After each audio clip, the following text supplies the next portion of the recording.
to the bottom. So there's an economic crisis. The people keep voting themselves raises from the government. There's tax increases. And then slowly the Republic of Rome devolves into a democracy where people vote themselves benefits they didn't earn. Then in 133 BC, Tiberius was elected as tribune. In a move that would be considered Obama-esque, he attempts to spread the wealth by proposing a law that would have limited the amount of land any particular individual could own. And then he redistributes land to the poor, like Mugabe, right? He was later murdered, but his brother was elected and continued to support populist policies that circumvented the Constitution. Then a new political party emerges. The Democratic Popolare Party gains power.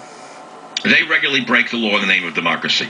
In a final attempt to reestablish constitutional rule and strengthen the Senate, Lucius Sulla, a member of the conservative Optimate Party, took control as dictator, passed laws to strengthen the Constitution and the Senate, and then resigned.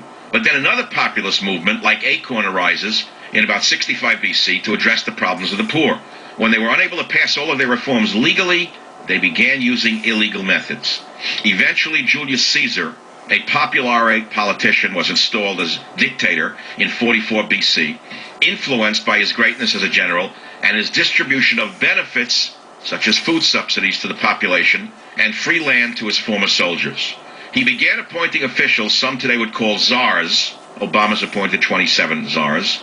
They were named after Russian czars, a word originally derived from the word Caesar, that would not have to be approved by the legislature. But his tenure was cut short by assassination.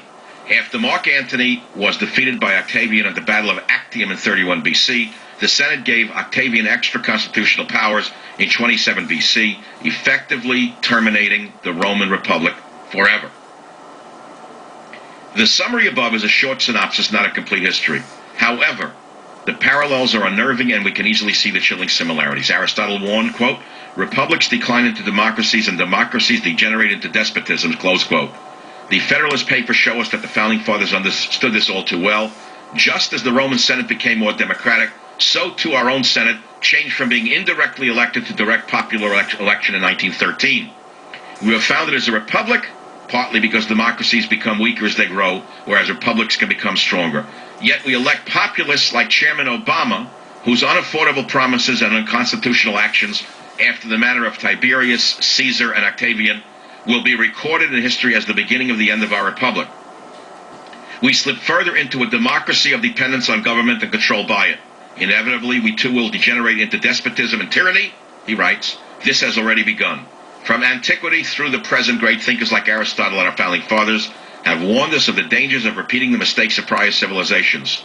Those who survive us will learn how the selfish majority, at the behest of power-hungry political elites, accepted subjugation in exchange for benefits, and thereby sowed the seeds or acorns of our destruction. Barack Obama, plebeian politician to senator to dictator wannabe. The USA, republic to democratic dictatorship and then despotism. It not only can happen, but it will, unless we learn from history and prevent its repetition. Obama, a modern-day Roman plebeian tyrant, written by Dr. Frank Rosenblum. Now, I want to quote something from the preface to my book, The Enemy Within, Saving America from the Liberal Assault on Our Schools, Faith, and Military. Unfortunately, the book I wrote, while it became a bestseller, did not stop the Bolshevik tide that has swept America.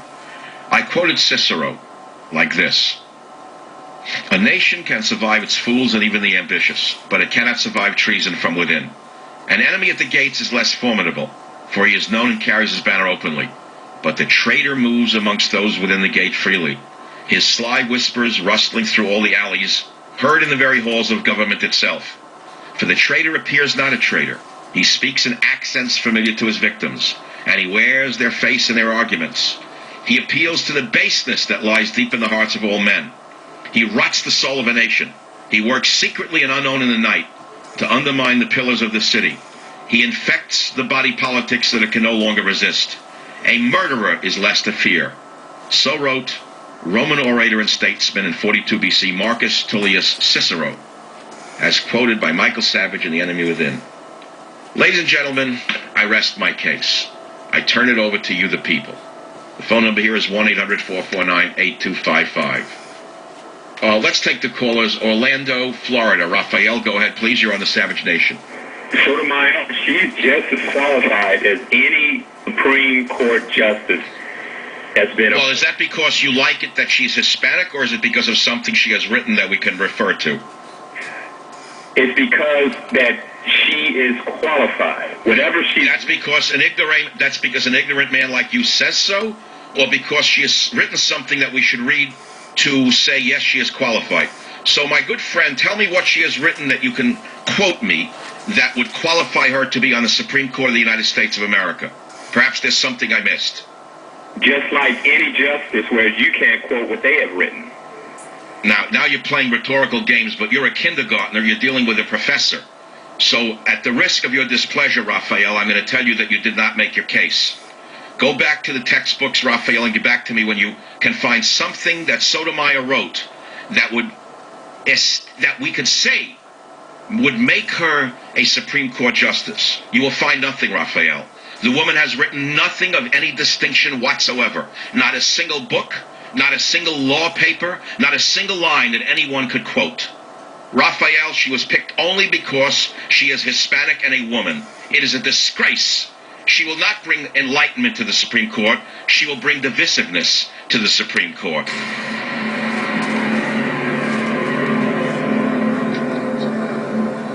Second.